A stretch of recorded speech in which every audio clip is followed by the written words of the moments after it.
साल 1963 की बात है। खूबसूरत बीचेस और कल्चर के लिए फेमस बाली आइलैंड अंधेरे में डूब गया। आसमान में मीलों ऊपर उठता हुआ राख का एक भयानक गुब्बार एक सोते हुए विशालकाय ज्वालामुखी माउंट आगुंग के जागने का संकेत देता है। यह पहली बार नहीं है जब ज्वालामुखी ने अपनी ताकत दिखाई है, लेकिन इस विस्फोट की इंटेंसिटी ने पूरी दुनिया को हिलाकर रख दिया। लोकल्स और साइंटिस्ट्स दोनों को हैरान कर दिया।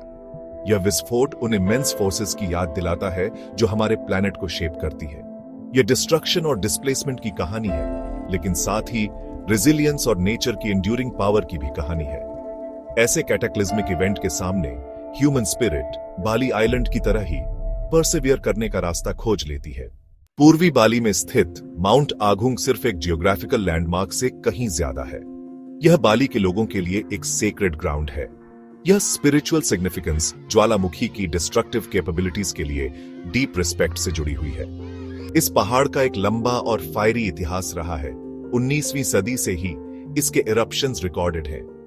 1963 में एक पार्टिकुलरली डेवास्टेटिंग इरप्शन ने आइलैंड की कलेक्टिव मेमोरी पर एक गहरा निशान छोड़ा, जिसमें 1000 से ज्यादा लोगों की जान चली गई। हाल ही का इरप्शन थैंकफुली कम डेडली था, लेकिन यह नेचर की एवर प्रेजेंट पावर की स्टार्क रिमाइंडर है। माउंट आगुंग, रिवियर्ड और फियर्ड, दोनों ह्यूमैनिटी और हमारे वर्ल्ड को शेप करने वाली वॉलेटाइल फोर्सेस के बीच डेलिकेट बैलेंस का प्रमाण है।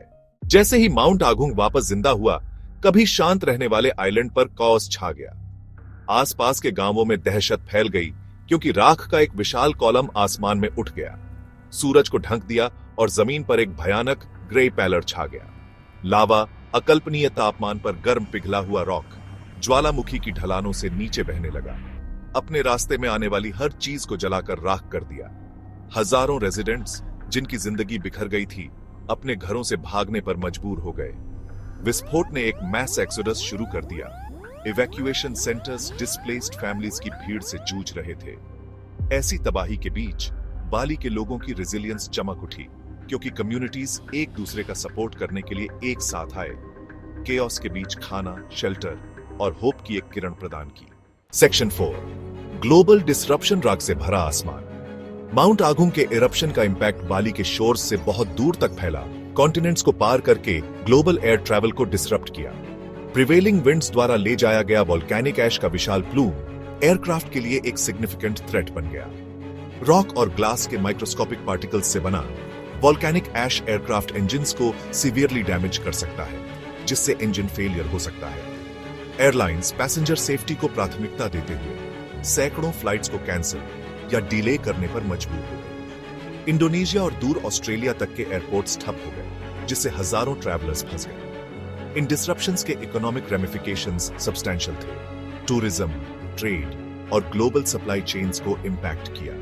इस इंसिडेंट ने हमारी दुनिया की इंटरकनेक्टेडनेस और नेचुरल डिजास्टर्स के फार रीचिंग कॉन्सिक्वेंसेस की पोटेंशियल की स्टार्क रिमाइंडर के रूप में काम किया।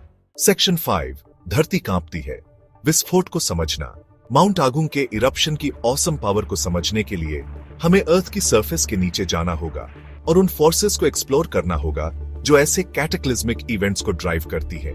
माउंट आगुंग जैसे वॉल्केनोज, टेक्टोनिक प्लेट्स, अर्थ के क्रस्ट को बनाने वाले रॉक के मैसिव स्लैब्स की बाउंड्रीज पर बनते हैं। इस केस में denser Australian plate Eurasian plate के नीचे सबडक्टिंग या स्लाइडिंग हो रही है। यह प्रोसेस इमेंस हीट और प्रेशर जनरेट करती है, रॉक को पिघलाती है और मैग्मा बनाती है। समय के साथ एक्यूमुलेटिंग मैग्मा से प्रेशर बिल्डअप होता है, जब तक कि यह अंततः अर्थ के क्रस्ट में वीक पॉइंट्स के थ्रू इरप्ट नहीं हो जाता, जिसके परिणाम स्वरूप वोल्केनिक इरप्शन होता है। माउंट आगुंग का इरप्शन हमारे प्लैनेट की डायनामिक नेचर और उसकी सरफेस को शेप करने वाली ऑनगोइंग प्रोसेसेस की पावरफुल रिमाइंडर के रूप में काम करता है।